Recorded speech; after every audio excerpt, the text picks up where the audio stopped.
வணக்கம் ஃப்ரெண்ட்ஸ். நம்ம சேனலில் வந்து பார்த்திங்கன்னா டிஎன்யூஎஸ்ஆர்பி ரிலேட்டடாக எஸ்ஐ எக்ஸாம் ரிலேட்டடாக வந்து நிறைய வீடியோஸ் வந்து நம்ம கொடுத்துருக்கோம். ஸோ அதே மாதிரி சைக்காலஜியுமே வந்து எல்லா டைப் ஆஃப் கொஷின்ஸுமே சால்வ் பண்ணியிருக்கோம். ஓகே, பார்த்திங்கன்னா நம்மளோட ப்ளேலிஸ்ட்டில் பார்த்திங்கன்னா மென்டல் எபிலிட்டி தனியாக இருக்குது. அதே மாதிரி 2022 கேட்ட சைக்காலஜி அதுக்கு ப்ரிப்பேர் பண்ணியிருக்கோம். And numerical analysis, communication skills, சயின்ஸுன்னு சொல்லி எல்லா டைப் ஆஃப் வீடியோஸுமே கொடுத்தாச்சு. நிறைய பேர் வந்து இன்னும் சைக்காலஜி வந்து எங்களுக்கு கொடுங்க, கொஷின் கொடுங்க, எங்களுக்கு சால்வ் பண்ணி கொடுங்கங்கிற மாதிரி கேட்குறீங்க. உண்மையாகவே கேட்டால் சைக்காலஜியில் அடுத்து என்ன கொஷின் சால்வ் பண்ணுறது அப்படிங்கிற மாதிரி தான் வந்து எனக்கு இருக்குது. ஏன்னா அந்த அளவுக்கு கொஷினே நம்ம இல்லை, எல்லாமே சால்வ் பண்ணி கொடுத்துருக்கோம். ஓகேவா? ஸோ நிறைய பேர் வந்து நிறைய இன்ஸ்டியூட் போகிறீங்க, அதே மாதிரி நிறைய கொஷின்ஸ் எல்லாம் வந்து ப்ராக்டிஸ் பண்ணுறீங்க. எதுக்கு இந்த வீடியோ அப்படின்னா, அப்படி ஏதாவது உங்களுக்கு டவுட்டாக இருக்குது, அப்படி ஏதாவது கஷ்டமாக இருக்குது, சில வீடியோஸ் சைக்காலஜி வந்து இந்த டாபிக் வந்து எனக்கு ரொம்ப கஷ்டமாக இருக்குதுன்னு சொல்லி அதுக்குரிய கொஷின்ஸ் வச்சுருந்தீங்க அப்படின்னா எனக்கு ஷேர் பண்ணுங்கள். என்னோடய மெயில் ஐடி தரேன், ladystaf@gmail.com அப்படின்னு சொல்லி அந்த மெயில் ஐடிக்கு நீங்கள் ஷேர் பண்ணிங்கன்னா அதை நான் அந்த கொஷினை சால்வ் பண்ணி நான் உங்களுக்கு வீடியோ கொடுக்குறேன்.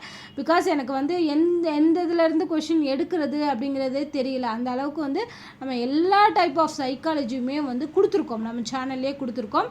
ஸோ அது நிறைய கொஷின்ஸ் இருக்குது. பட்டு அந்த கொஷின்ஸ்லாம் எப்படி எடுக்கிறதுனுமே எனக்கு தெரியல. அதனால தான் நான் வந்து உங்கள்கிட்டயே கேட்குறேன். நீங்கள் டிஎன்எஸ்ஆர்பி எஸ்ஐ எக்ஸாமுக்கு ப்ரிப்பேர் பண்ணிக்கிட்டு இருக்கீங்க, உங்களுக்கு இந்த சைக்காலஜி டாப்பிக்கில் இந்த கொஷின்ஸ்லாம் எனக்கு சால்வ் பண்ண தெரியலை அப்படிங்கிற மாதிரி கொஷின் புக்கோ இல்லை மாடல் கொஷின்ஸோ வச்சுருந்தீங்க அப்படின்னா எனக்கு சென்ட் பண்ணுங்கள். நான் அதில் இருக்கக்கூடிய கொஷின்ஸை சால்வ் பண்ணி நான் உங்களுக்கு சைக்காலஜி வீடியோஸ் வந்து கொடுக்குறேன். அதே மாதிரி கம்யூனிகேஷன் ஸ்கில் இங்கிலீஷ்க்கு வந்து நம்ம கிட்டத்தட்ட வந்து 31 வீடியோஸ் கொடுத்துருக்கோம். அது எல்லாமே வந்து பார்த்திங்கன்னா ப்ரீவியஸ் இயர் கொஷினில் கேட்ட கேள்விக்கு ஆன்சர் பண்ணி அதை எப்படி சால்வ் பண்ணுறது, அந்த டாபிக் எப்படி வந்து ஹேண்டில் பண்ணுறது அப்படிங்கிற மாதிரி வீடியோஸும் கொடுத்துருக்கோம். அதே மாதிரி சயின்ஸ்லேயுமே எல்லா வீடியோஸுமே இருக்குது. மற்ற சப்ஜெக்ட்லேயும் சோஷியல் சயின்ஸ்லேயுமே வீடியோஸ் வந்து இருக்குது. ஓகேவா? ஸோ நீங்கள் என்னோடய ப்ளேலிஸ்ட்டை செக் பண்ணி பார்த்தீங்கனாலே தெரியும். பாக்ஸ் கொஷின் சொல்லி எல்லாத்துக்குமே தெளிவாக வந்து நம்ம கொடுத்துருக்கோம். இன்ஃபர்மேஷன் ஹேண்ட்லிங் எபிலிட்டி எப்படி சால்வ் பண்ணுறது, லாஜிக்கல் அனாலிசிஸ் எப்படி சால்வ் பண்ணுறதுன்னு சொல்லி எல்லாமே கொடுத்துருக்கோம். ஸோ சைக்காலஜியில் உங்களுக்கு சால்வ் பண்ணணும் அப்படின்னு நினச்சிங்க அந்த கொஷின்ஸ் எல்லாம் வந்து எனக்கு சென்ட் பண்ணுங்கள். நான் அதை ப்ரிப்பேர் பண்ணிவிட்டு நான் உங்களுக்கு அதை எப்படி ஈஸியாக சால்வ் பண்ணுறது அப்படிங்கிறத வீடியோவாக கொடுக்குறேன். ஸோ இதுக்காக தான் இந்த வீடியோ. அந்த கொஷின்ஸ் கொடுத்தீங்கன்னா நான் சால்வ் பண்ணி கொடுக்குறேன். ஓகேவா? ஸோ வேறு ஏதாவது டவுட் இருந்தாலும் நீங்கள் இந்த வீடியோ கீழே கமெண்ட் பண்ணுங்கள், நான் ரிப்ளை பண்ணுறேன். நன்றி.